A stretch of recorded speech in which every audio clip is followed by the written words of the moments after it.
Tested the thing and I heard it, so I'll do it again.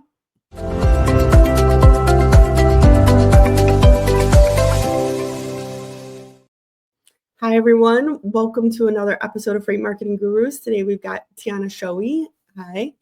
Hey, good morning. Right? Yeah, you said it right. Oh, okay. I'm impressed because I was like, I'm going to intentionally try to say this right. Showy me. We joke and say, showy me the money. I love that. I love that. Well, I am so excited to have you on this episode. I've been dying. Like, I think I asked you a while ago, and because of, life's tribulations, we haven't been able to get you on yet, but you're such a breath of fresh air and inspiration. And so I'm so happy to share you with all my friends. You're so kind, Jenny.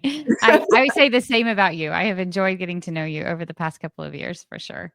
Oh, I appreciate that. Well, I enjoy our dinners when we meet at the shows, the yes. and stuff like that.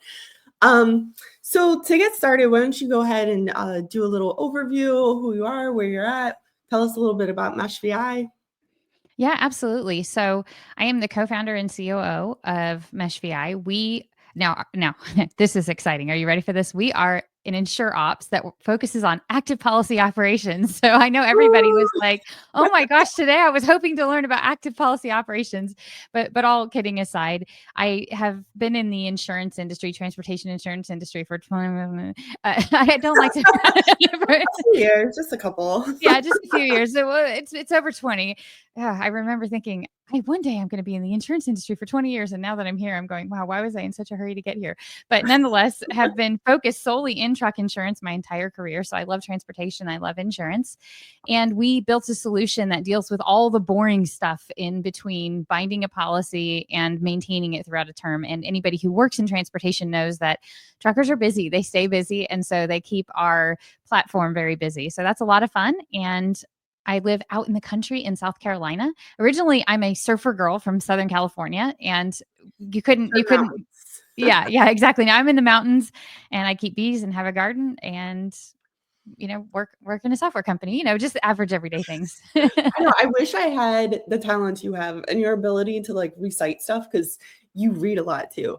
So you're always learning, and then you're always sharing this wealth of information and fascinating stories about keeping bees and even learning how to do that or being called to do that. And we'll dive into that in a little bit, but let's go ahead and start with our icebreaker. So our icebreaker for you is, if you could live in any fictional universe, which one would it be and what would you do there? All right. I would definitely live in Middle Earth. So for those of you that don't know what Middle Earth is, I'm a Lord of the Rings fan. And yes, I started with the books and then fell in love with Peter Jackson's movies. So even if you look behind me, you'll see some Lord of the Rings stuff sprinkled in there. And what would I do there? I would definitely be a hobbit. I'm sorry, but I now aspire to sit in a hole in the earth, drink coffee by a fire, and eat all day long. Because if you are not aware, hobbits eat breakfast, second breakfast, 11 C's, luncheon, afternoon tea, dinner, and supper. And that is what I aspire to do with my life. It's in the hole. That's amazing. And if I'm not mistaken, I think you said that you do dress up for this and go out and partake in these kind of activities, right? Yes. I have a full work. Yes. Living your best life. You're going to do it one way or another. Yes, exactly. And I'm also hobbit size. So, being a whooping 5'1", I fit right in with the hobbits. So I might stand out a little bit. 5'8", I might be a little. You would be an elf. You would be an elf. Yeah, you tower over me. You know what? I'll be honest. I don't think I've ever watched any Lord of the Rings, but I'm feeling a little inspired. I need to know what you're talking about. Yeah. Is there multiple? So of the trilogy, The Lord of the Rings, yes, there are 3 movies. There's the Fellowship, The Two Towers, and The Return of the King. And then of the Hobbit movies, depending on which version you do, but the Peter Jackson version, there's also 3 as well. And those are based on the original book by J.R.R. Tolkien. All right. Well, then I think I got some a movie weekend plans. It's a weekend. It's 3.5 hours each. So plan. Okay. Well, maybe a week or 2. Those are very long movies. Yes, wow. They are. So let's dive in a little bit and talk about transportation and insurance, because that sounds like an exciting topic. So what unique challenges does the transportation industry face when it comes to insurance? Yeah, so this is a great question. And I'm going to nerd out a little bit with you guys to help give this perspective, but I recently changed auto insurance, my personal lines auto insurance. And when I did that, my new agent sent me a link and he said, here's what you have to do. Just log in with your username and password to your current insurer's information. Give that to me. And I'm going to pull all the information on your homeowner's insurance and on your auto insurance and pull it over into my system and run quotes for you. So the process of me getting new insurance was literally simple as putting my username and password for my current insurer into an app.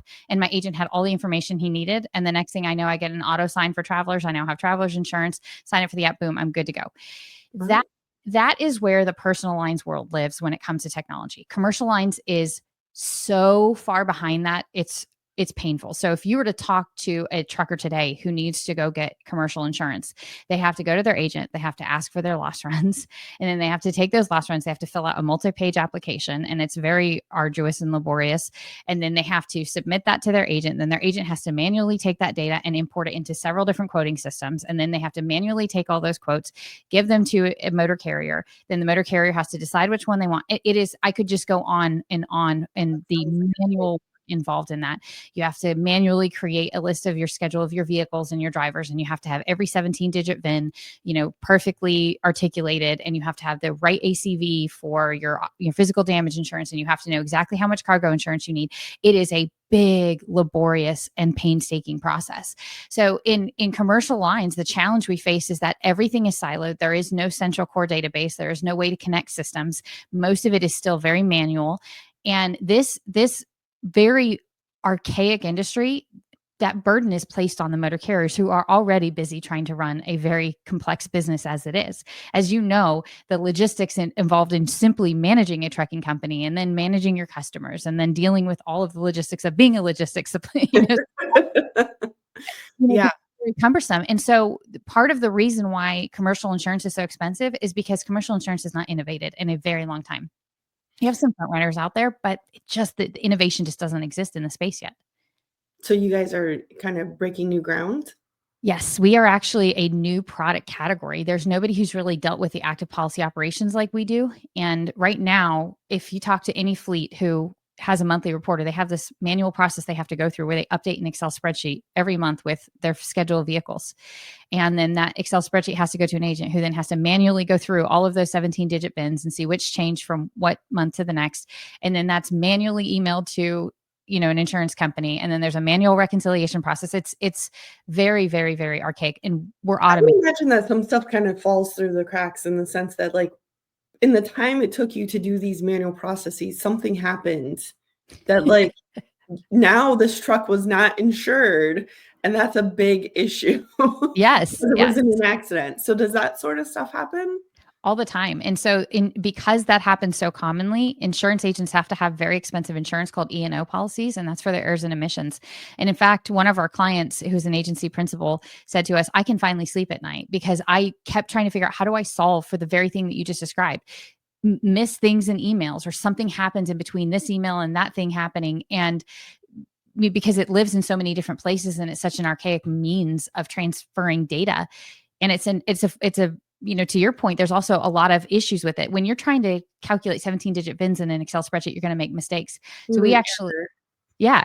So actually we had the one of the first clients that we imported into our system was for 30 something units. It was a 30-unit fleet, and they had 3 duplicated VINs. And when you're talking $15,000 of insurance per unit, they were paying $15,000 extra on 3 separate units that were duplicated in their data, and nobody caught it.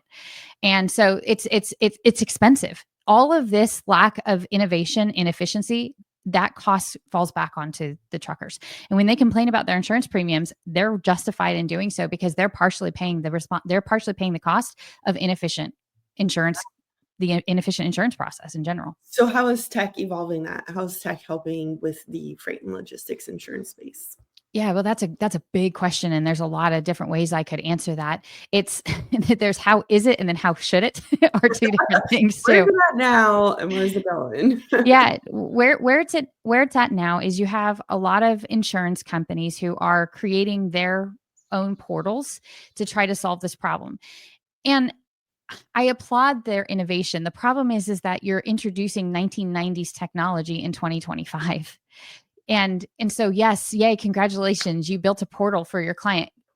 That is something that you should have done 30 years ago, and it's still manual.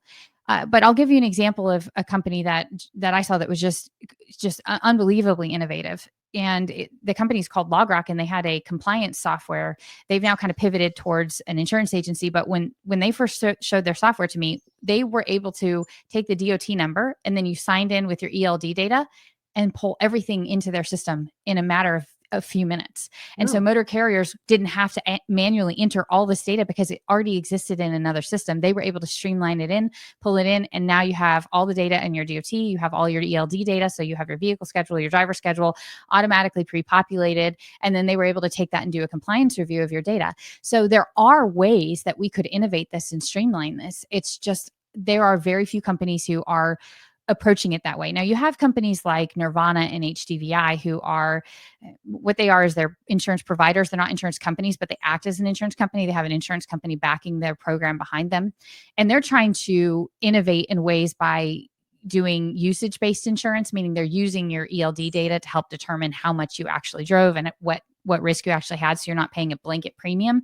And they're innovating in some ways, but there's still a missing piece, even in those, of making life easy for motor carriers, streamlining that data, and then consolidating it. In a perfect world, like you and I, if we go to apply for a personal lines insurance policy, there's a database called ChoicePoint or CheckPoint. ChoicePoint, I think it is. Excuse me. I'm not as familiar with personal lines. And it stores all of our loss data. So if you want to change insurance companies, your insurance company can just ping their database and find out how many accidents you've had and what claims were paid on that to make sure that, your price, your premium is adequate for the risk that they're assuming. That doesn't exist in commercial lines. Even with the most advanced tech companies, nobody has consolidated that data.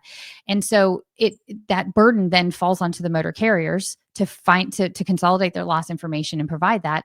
And it's easily falsified. It's easily forged. I conveniently, one time when I was an underwriter, had an agent who just literally took scissors and cut a $25,000 loss off the bottom of the loss runs. So I got most of a page. Yeah. But just conveniently there. Yeah. Yes.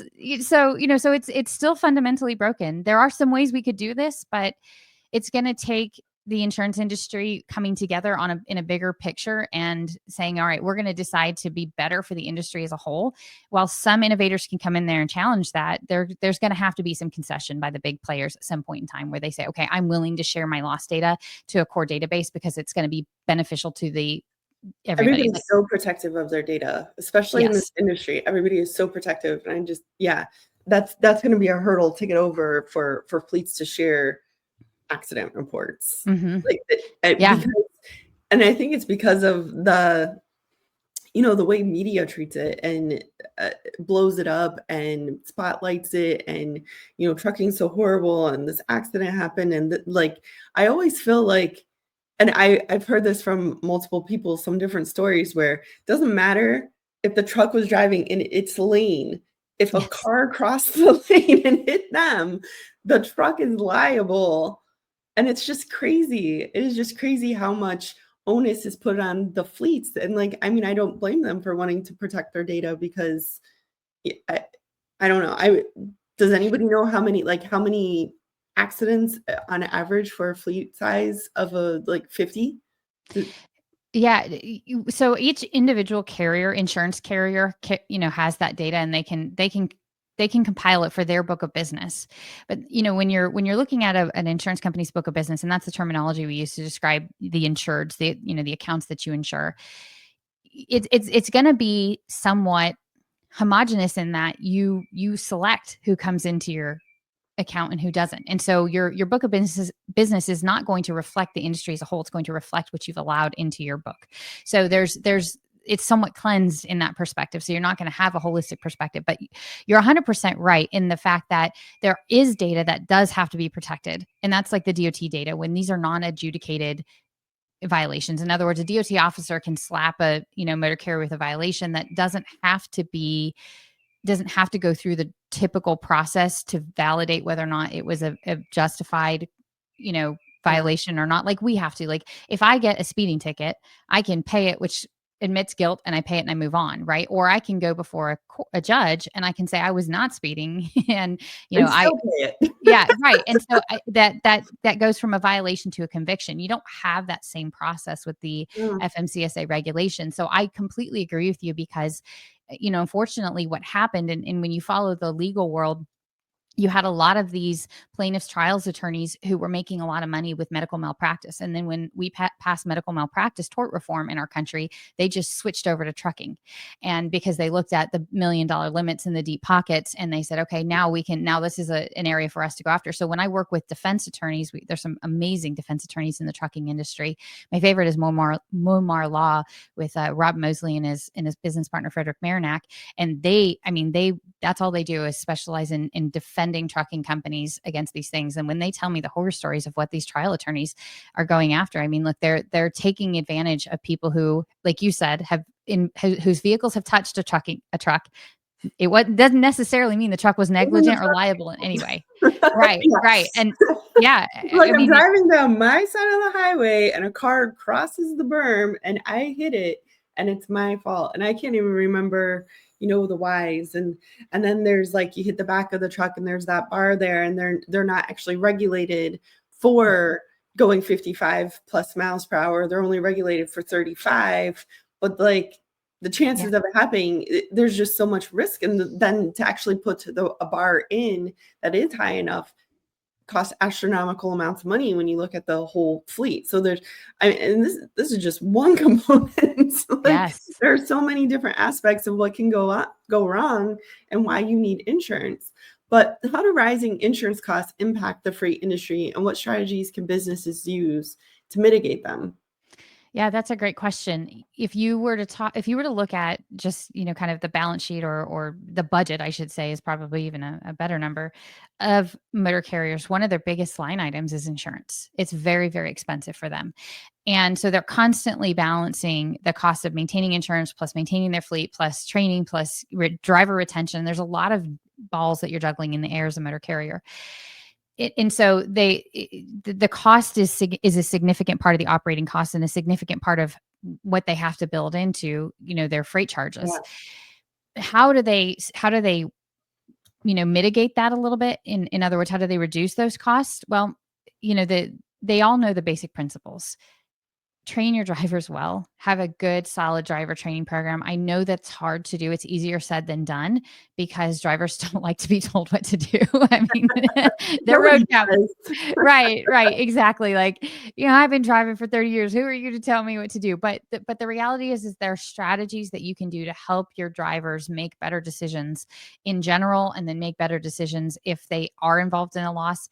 There's a lot of great technology. I know nobody likes the cameras, but I can tell you right now that having cameras in your vehicles can be a game changer for you, because when you have the scenario that you described where the motor carrier is completely and totally not at fault and did nothing wrong, you now have video footage that's much harder for a trial attorney to manipulate in a court. And so that's what's happening with a lot of these big cases, is there's just pure manipulation happening of the jury.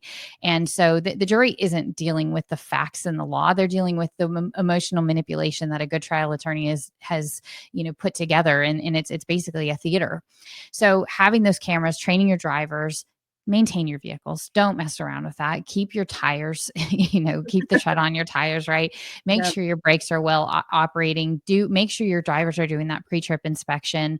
Just don't risk messing around with equipment. I know it's expensive, but the cost of your insurance going up because you've had a claim that could have been avoided because you did some vehicle maintenance is a big deal. And there's a lot of software out there that's helping with that, helping manage that. So spend the money on the front end to avoid the losses. And I know that's hard to do. I know that's easier said than done, but that can make a big difference in the long run, because then you also have something to show that I am actively working on preventing losses in my company.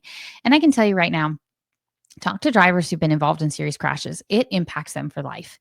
You're not doing them any favors by not trying to help them avoid that scenario, because when you're a driver and you're involved in a very, very serious crash, the trauma that they deal with is very real. And it's something that as an owner or as an employer of a driver, do them the service of helping prevent that day from ever coming.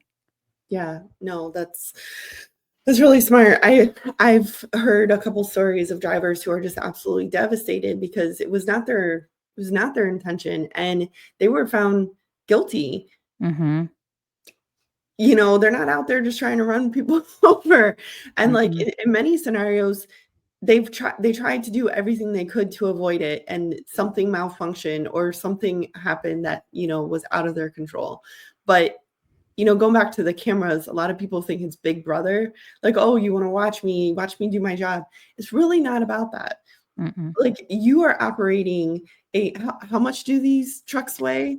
80,000 pounds. Yeah. 80,000 pounds on wheels going down the road. It's more about safety and making sure that you're okay and those that are on the road are okay. And that, like you said, having those cameras and seeing that footage to see that, like, it's really hard to manipulate, that you tried to do everything you could to prevent that. Like, you were not sitting there falling asleep veering left, right? Yeah. So, I mean, I know my husband is in construction and he has his CDL, and when the cameras came out, he was like, "This is like so Big Brother," and all the drivers are up in an uproar. But to be honest, even with the concrete trucks, like those, they get in an accident, they just fall over, and they're kind of Mhm. like the 18-wheelers. It's not a good accident.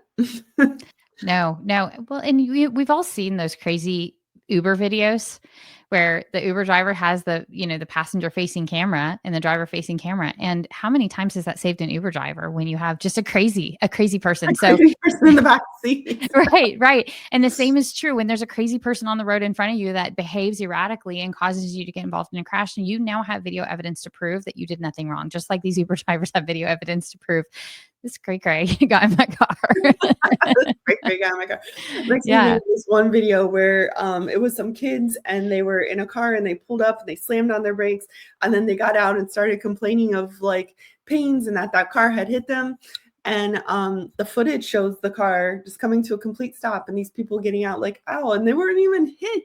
It's so crazy how much you got to protect yourself. So it's like, just do it. I mean, maybe I'm gonna get a camera in my van. Yeah. Get a Yes. camera. Yeah, I think about that all the time. I should get one on my personal auto because you're not wrong. People commit insurance fraud all the time. Yeah. And part of insurance fraud is to cause an accident so you can collect on the liability. That is a real thing, Yeah. unfortunately. So cameras actually protect you. So don't I mean, change your mindset. Yes. Um, so talking about mindset, we're gonna switch tracks. Okay. So you are a business coach on top of a COO and a beekeeper and a pastor, right? Would that be the right word to use? I would just say somebody that's passionate about the Lord. And so I have a podcast and I teach the Bible. Okay. Like a little more than that. It's a little more than that, but Pastor so implies responsibility for sheep, and thankfully God has not put any sheep in my care. So okay. All right. Well, I'm not 100% on the terminology, but in many ways, you know, I met you years ago and then we started having this conversation, and then somehow it led to the Bible. Mhm. Me and you at a bar. I've got red wine and I'm just diving in and asking these biblical questions because I'm very scientific, and I'm like, how is A possible if B? And like, you know, you're able to put these things into perspective that like I find amazing. So when you talk about what you do and you say it so lightly and like, oh, I just do this, it's like it's actually very meaningful. And you sharing the word and your understandings and then bringing these women together on retreats, like it's an amazing community, one that I'm very happy to be part of and looking forward to doing here shortly. Um, but did you have a calling to be a business coach, or like kind of like what we're crossing two things here is like, okay, you've had this calling in life to, you know, follow God and share his word, and you also are called to help people kind of live their best lives and kind of get over some challenges and stuff like that. So wherever you want to go into faith or you want to go into business coaching, whatever you want to do. Yeah, well, I don't think that they're unrelated, and I'll tell you why. We kind of have this mindset as humans that pain is bad, right? And so we avoid pain at all costs. And that's why we don't like to exercise. That's why we don't like to eat our vegetables. And that's why we All don't like. right. Now I know why.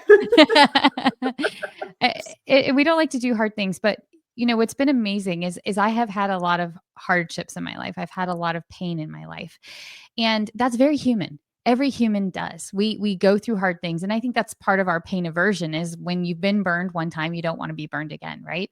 Right. But adversity and challenge is where we grow and where we thrive.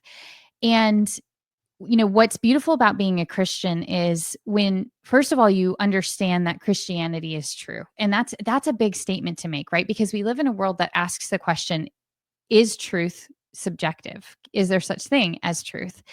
And for me, I had to kind of go down that journey and ask the question, what is truth? And then how can I validate that that is true? Like, how can I know that this is true?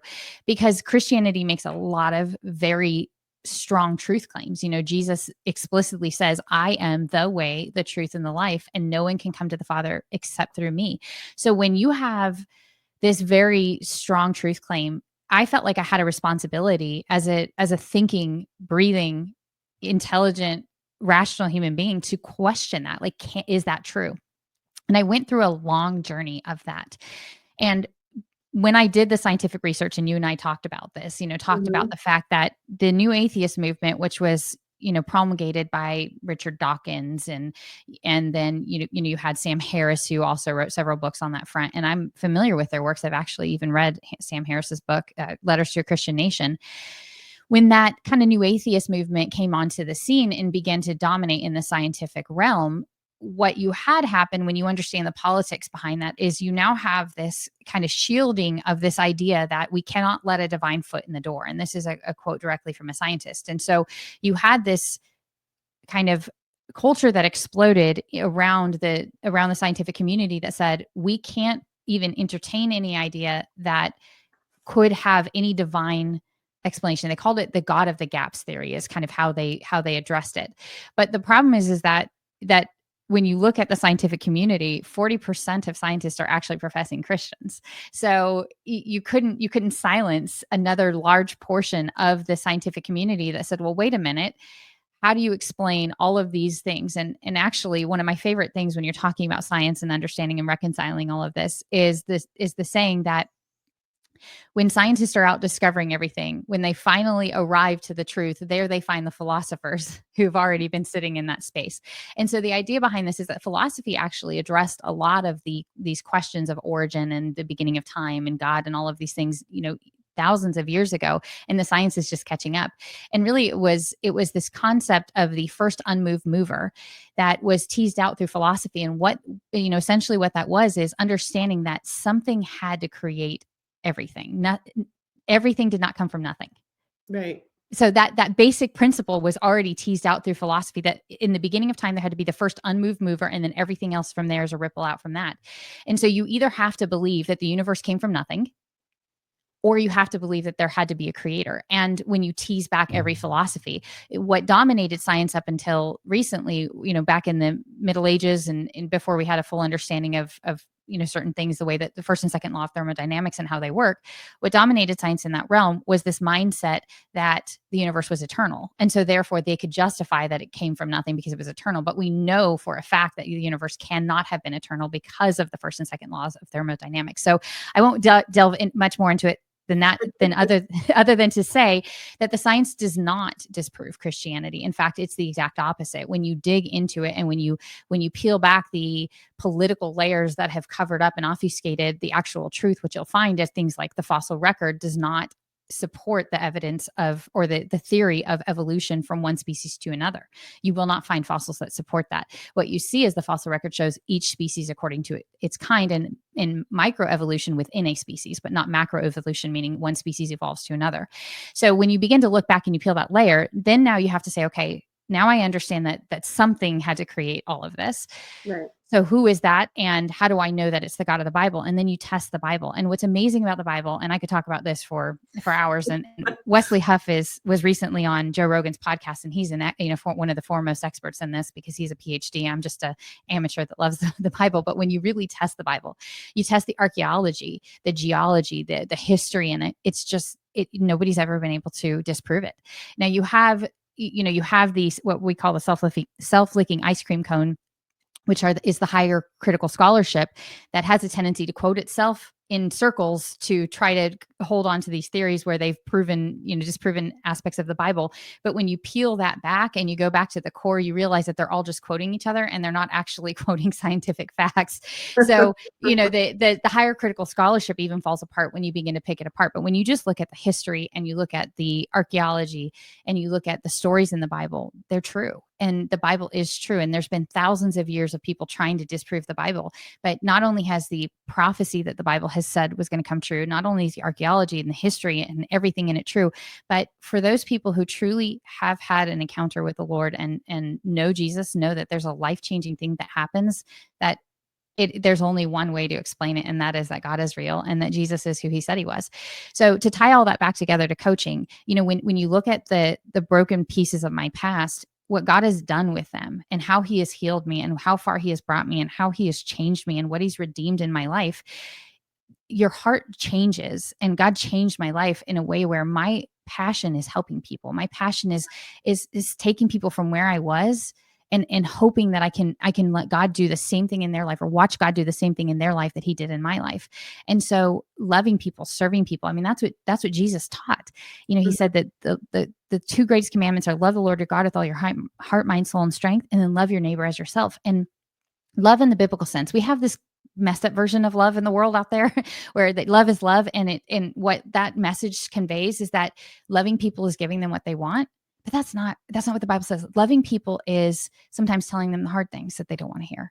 So loving people is being there for them. Loving people is caring about them. Even if caring about them sometimes means doing things that are uncomfortable, right? Like sometimes you have to just do uncomfortable things as a part of caring for them. So that led me into wanting to coach. And I don't, when I coach people, I don't always coach from a biblical meaning. I don't always coach, with Christian terminology and Christian things. No, but and I've done this exercise with you, and that you actually separated that on like our last call. There was none of that. We were really talking about like what's going on with you right now, and then like for me, it was like time management. It feels like I just have all these things, and I don't know if I'm getting them done, and they're just like I just have this list that just keeps growing, and so we kind of dived into techniques and stuff. And even though you have this really prophetic way of, talking about Jesus and God and how that plays into our life and enriches our life, in that scenario, it was really, I mean, you do have the ability to separate the two. It's not, yeah. And so it's like there's a time and place for those sorts of conversations. And it was like, hey, we're really just talking about time management. Yeah. It doesn't have to be, God said this or the Bible says this. It was really just kind of the down and dirty of like, okay, what can you methodologically do to feel like you're accomplishing what you need to every day? And we kind of talked about tactics and stuff. But you have a growth mindset. How has that helped you in your career, and how can others develop one of those? Yeah, that's a great question. So if you find yourself in situations where when you make mistakes, you feel like I'm a failure rather than this is a good learning opportunity, or you find yourself feeling like I'm never going to get better, or this is just what I have to settle with, or I'm fundamentally flawed as a person. If you ever had those mindsets, I strongly encourage you to read the book Mindset by Dr. Carol Dweck. And she was really kind of the front runner who worked on this work and wrote this great piece of literature to help understand where these mindsets come from. And what a growth mindset means is that I know that I can continually grow and change. And every time I make a mistake, it's not a reflection of who I am as a person, but it's an opportunity instead to learn. I did not always have that. I had a very fixed mindset, and I believed I was broken. And I believed that every time I made a mistake, I was a bad person, and I felt a tremendous amount of shame and guilt, and I would hide underneath that. And over the years, reading that book, and just like I said, the work that God's done in my life, that's changed. So read that book. And what a growth mindset can do for you is it can help you unlock your potential. I think we've all been told this lie that intelligence is fixed, but we've also been told this lie that intelligence is actually just this one myopic perspective of intelligence. But when you study intelligence, there are up to 7 different types of intelligence, meaning that some people are mathematically intelligent. Some people are kinesthetically, meaning they're like Serena Williams is kinesthetically intelligent. She's brilliant with her body. What she can do and the way that she uses her body is brilliant. Some people are relationally extremely intelligent. They're great at relationships. Some people are verbally and articulately intelligent, but there are actually 7 different types of intelligence. And so I think sometimes we've all had this mindset of I'm just, because I'm not good at math, or because I'm not good at this, or I'm not good at that, I'm dumb. But actually everybody has a unique type of intelligence. It's just understanding what yours is and then harnessing that. And it kind of goes back to that saying, if you judge a fish by its ability to climb a tree, it's going to be dumb. But we do that with people all the time, and we do that with ourselves. We're like, oh, I'm not as articulate as that person. I'm, they're smarter than me. Well, not That's necessarily. how I feel right now. I'm like, Tiana's like your ability to recall all these books and quote these books and say the authors. And like, I'm pretty sure. Do you have like a photographic memory? Are you like on page 94? I'm like, wow. That's how I always feel in these conversations with you. Like, you just drop so much knowledge, and you're so very good at articulating all like advice and scripture and quoting from books and just the education and telling stories. Is that a natural gift for you, or something you've developed over time?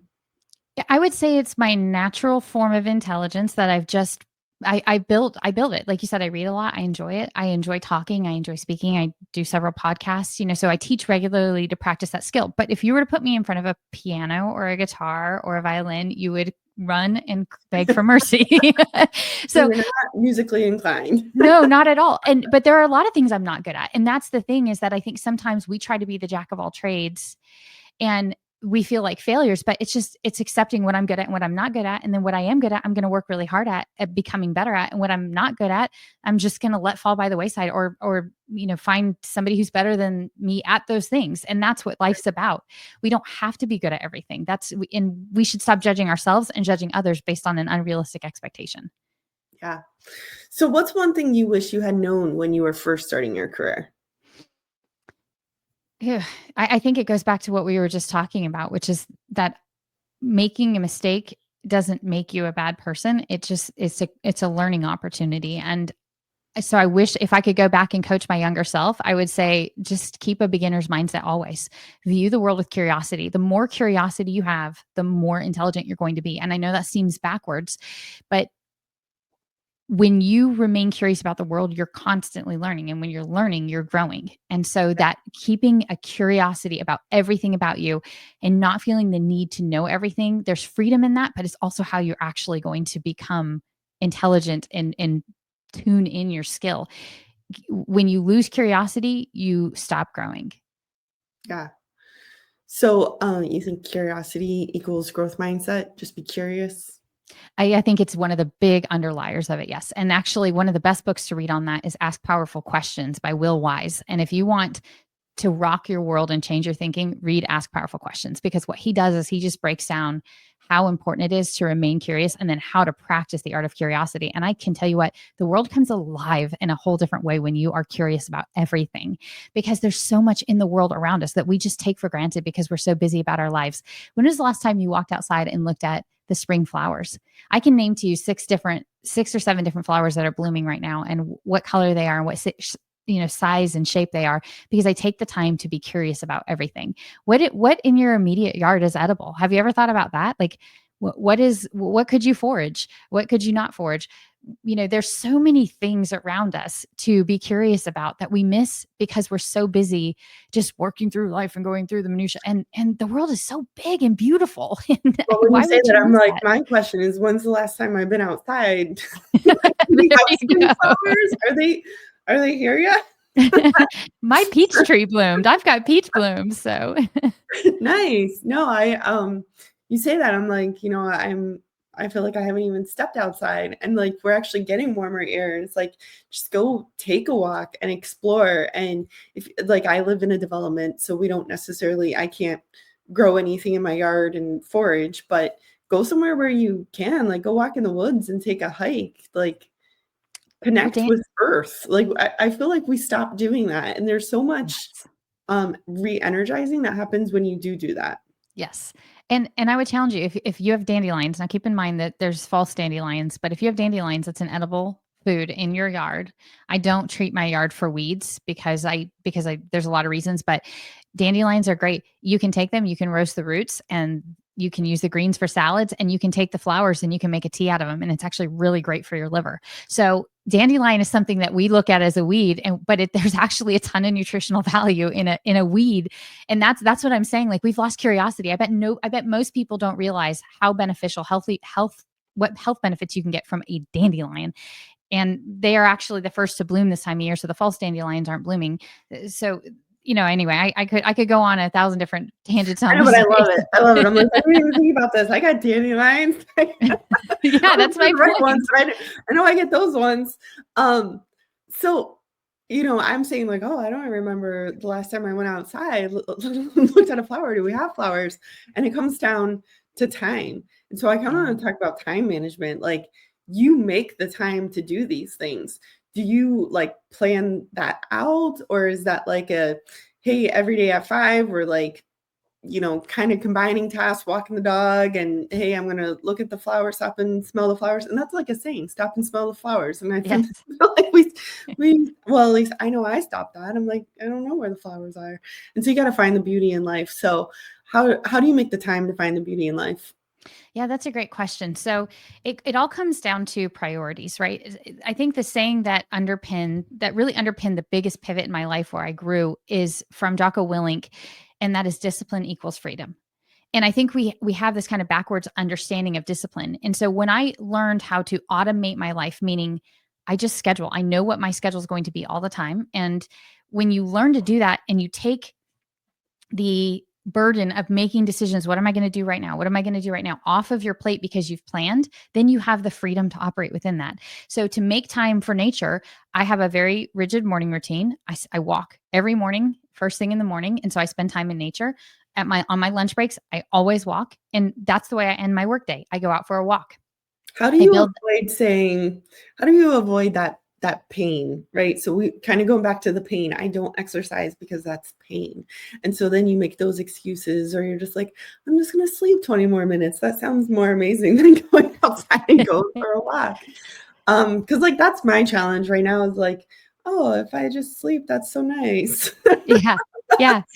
Well, you ask yourself the question, you have to choose your hard, because life is a series of choosing what what do I value versus what do I want in the immediate. And you have to think about, what is the future version of myself going to appreciate? And I ask myself that question all the time. What is tomorrow's Tiana going to want today's Tiana to do? And so you have to keep that future mindset. You have to remember that to every action, there's an equal and opposite reaction. And so you have to think about that, and you have to make the decision now. Am I going to do what feels good now and pay for it later? Am I going to do what's hard now and then enjoy the benefit of that later? So choose your hard. So one hard is sleeping in, not exercising. And the consequence of that is going to be, you're not going to feel good. You're not going to have the energy to do what you need to do. And you're going to be Jenny wants that. Right. I just thought about that. I'm like, wait, tomorrow's Jenny wants that for me today, but today's Jenny doesn't want that. Right. So if I'm asking tomorrow's Jenny, that's a different answer. Yeah. So choose your hard, and then just decide, okay, I'm going to do the harder thing and get up early and go through my discipline so that I feel better later. And so we either choose the hard now or we choose the hard later, and you're going to pay for it one way or another. We just lie and tell ourselves we're not. Like, I can continue to get away with this and I'm going to be fine, but that's not reality. And so choose your hard. Yeah. Yeah. That's very like, I don't know, kind of mind blown to think about, like, what does tomorrow's Jenny want? Because I never think about tomorrow's Jenny. This is the first time I've even heard this concept, to think about, like, what does tomorrow's Jenny want? Like, today, it's like, yeah, I want to work out and I want to be thin, but I think today I want to sleep in. Yeah. Usually that's every day. But if I look at, like, no, like, if you said you want this, tomorrow's looking back at me today saying, get your butt up and go for a walk. And it's so much, yes, there's exercise in it, but like we talked about, there's so much more in it. Like one of the things that I'm struggling with, and I don't know if I told you about this the other day, is like, I feel like I constantly have something in my ear. If I'm working, I have music playing. If I'm on the phone, I'm hearing somebody, the TV's on, the radio's on, something is constantly on and going through my head. But when am I ever stopping and just embracing the presence? And like, that's kind of like, I want to do more of that, because even if I go for a walk, I'm playing music. If I'm writing, I'm playing music. I'm taking a bath, I'm playing music. It feels like I'm like numbing my thoughts. Like I'm not processing thoughts because I'm always putting something in to distract me from now. Yeah, Jenny, you just hit something so profound on the head. Most of us are doing this. Most of us are not dealing with the reality of our lives, and we're either drowning it, like you said, with noise, we're drowning it with alcohol, we're drowning it with other recreational drugs that are now legal in our country. And because it's easier to just mute out life with TV, mute out life with other things than to actually deal with it. And so one of the most life-changing things I've ever done is introducing no screen time.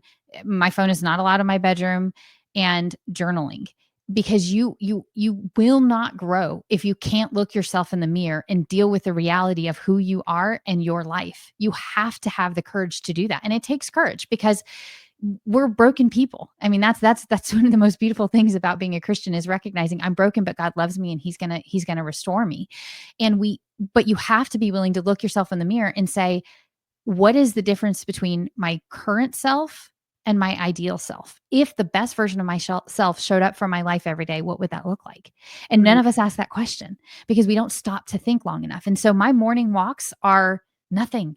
It's just me and my dog on the road. I even, because it's still dark out right now, I don't even wear a headlamp most of the time. I just walk in the dark, because it's still dark at 5 o'clock in the morning when I'm out walking. Hi, wow, I'm really sleeping.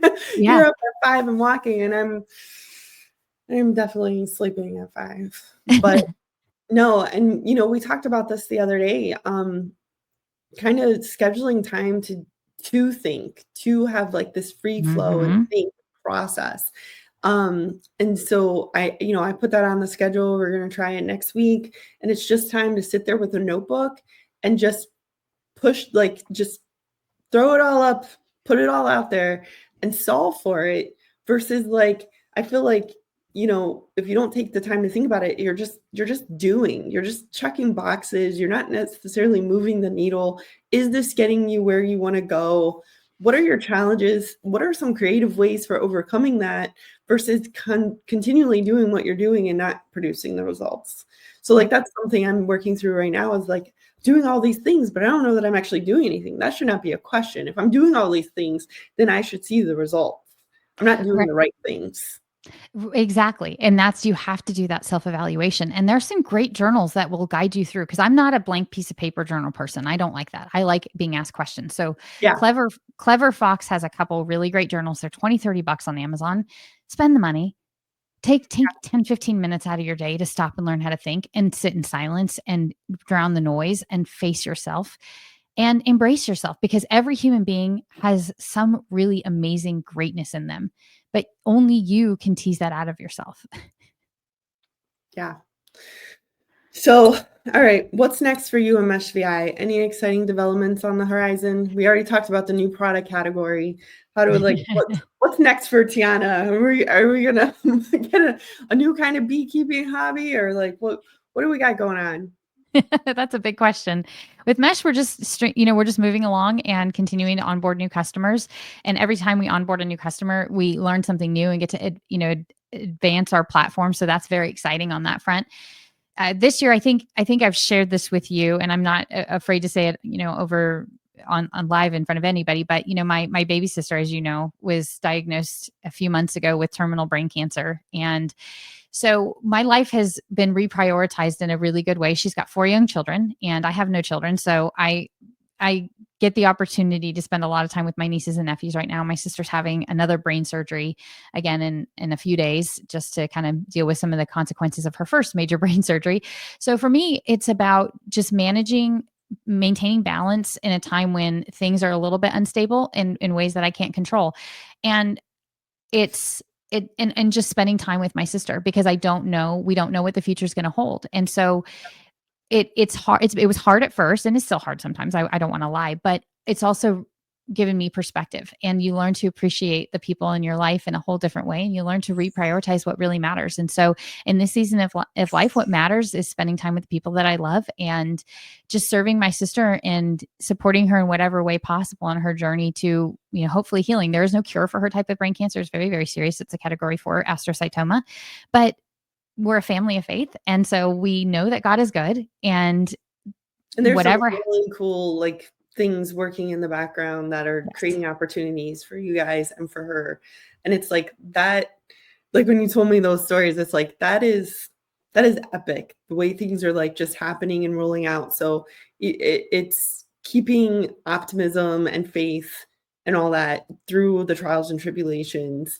But she's got some really cool opportunities in front of her to go to Germany and get some treatment and stuff like that. So yeah, it's not hopeless. Nothing is hopeless, but that's that. Normally I would be talking about some crazy adventure I'm going on, but this is my crazy adventure right now, and I'm okay with that.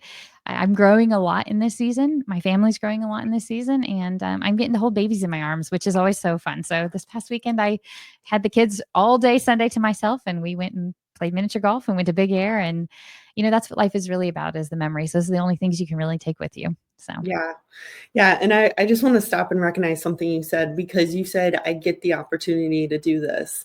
You didn't say, I have to do this. And that's a huge mind shift change.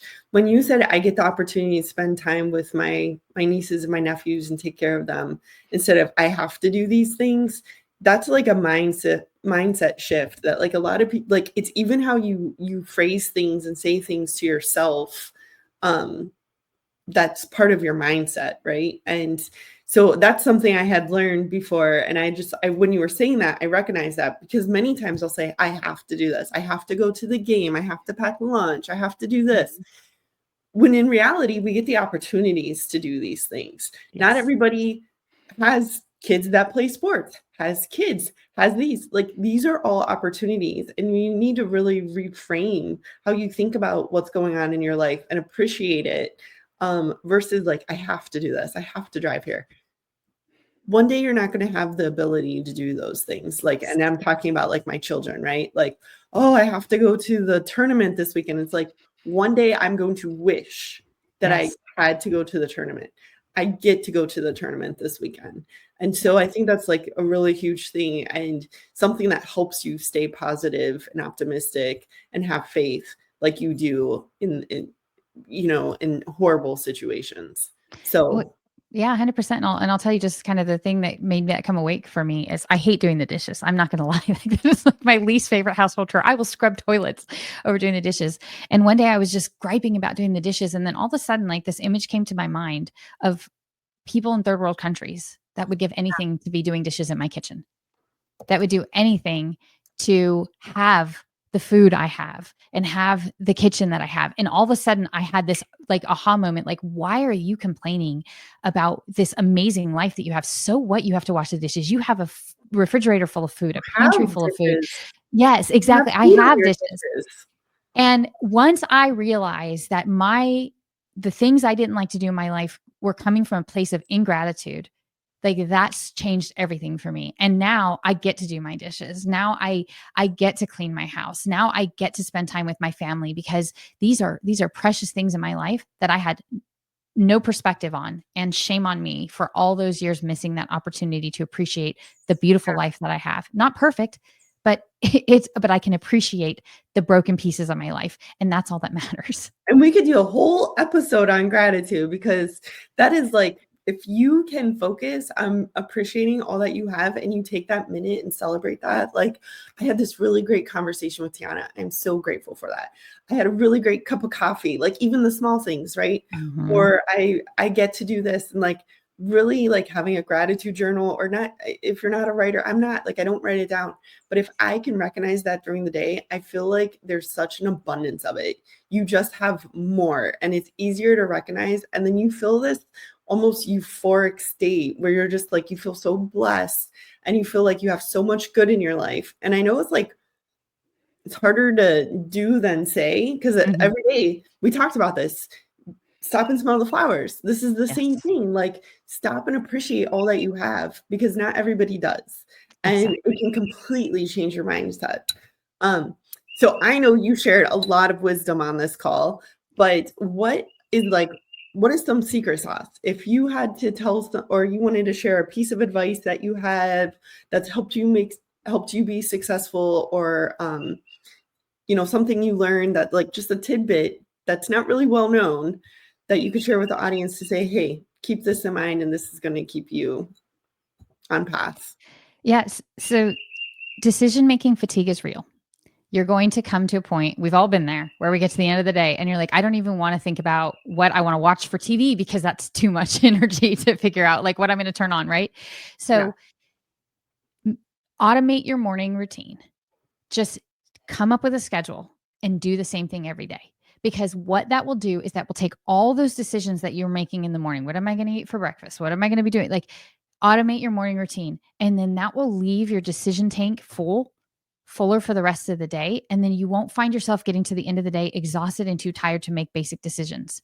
You have a finite amount of decision capacity every day. You're wasting that decision capacity if you're not automating your morning routine. Automate it, decide it beforehand, just follow it in the morning. Do not make decisions in the morning. Take decisions out of your morning. Plan it the night before. Get your clothes laid out. And Just that wake up at way, 5 and go for a walk. yeah, Do exactly. it. Exactly. That's exactly what I do. I have the same stinking routine every minute of every day, first thing in the morning. And that makes the rest of my day so much easier. So automate as much of your life as you can. Meal plan on, Sundays. Do all your grocery shopping at one time. Know beforehand so you can take the mundane decisions out of your everyday life. If I cannot tell you how profound this is. This is why people like Steve Jobs only had one wardrobe. Very successful people do this because they take the minutia out of their day and they use their brain power on things that are actually going to make an impact in their lives.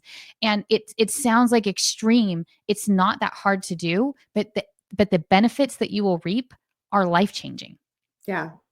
Yeah. You're always sharing a wealth of wisdom. And so if people do want to listen to your podcast, where can they find those, Tiana? What are they Yeah. called? Yeah. So madetoconquerpodcast.com. And that's just madetoconquerpodcast.com. And then you can find it on Apple, Made to Conquer, or Spotify. It's on every single podcast platform. And I guess that's the easiest way. I do a podcast on Friday mornings with a retired Green Beret, and that's a little bit more of an extreme podcast because if you've never worked with a special forces person before, there's an intensity in that podcast in the mornings. That's a lot of fun. That's called The Warriors Rising, and my co-host, like I said, he's a retired Green Beret, and some of the stories he talks about, because when to become a Green Beret is no insignificant feat, and he's done 8 tours Right. overseas Oh my and gosh. suffered, pretty severe brain injuries and, things over the years. And I like it, makes it something I can pick on him for. That's just your brain injury talking. but, but all kidding aside, Made to Conquer is my main podcast. Awesome. And how else can the audience connect with you? So if you're interested in Mesh and what we're doing to to streamline the insurance in the transportation insurance industry and just transportation in general, managing vehicles and drivers, you can email me at tiana@meshvi.com. And that's just TIANA@meshvi.com, meshVI. Or you can find me on LinkedIn, Tiana Schowe. Awesome. Well, thank you so much for coming on and sharing all that insight. It was great. Thank you for having me, Jenny. You're a light in this world, and I'm just grateful for the opportunity to share this morning with you. Thank you. All right.